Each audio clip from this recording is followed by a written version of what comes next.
Først prøver vi at tilslutte to forskellige pærer til strømforsyningen.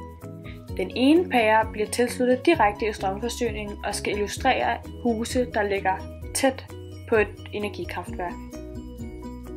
For at illustrere de huse, der ligger langt fra et energikraftværk, sætter vi to spoler på 1600 vindinger ind imellem strømforsyningen og den anden pære.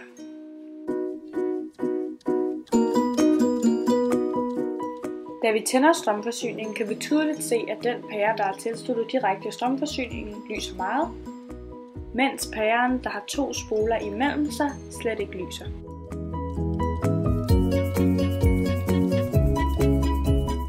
For at de to pærer kan lyse lige meget, er de nødt til at have den samme spænding. For at få den samme spænding tilslutter vi to transformere.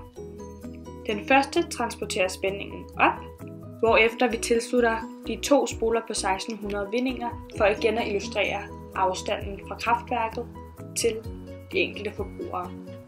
Til sidst tilslutter vi den anden transformer, som transformerer spændingen ned igen, så vores pære ikke springer, når vi tænder for strømforsyningen.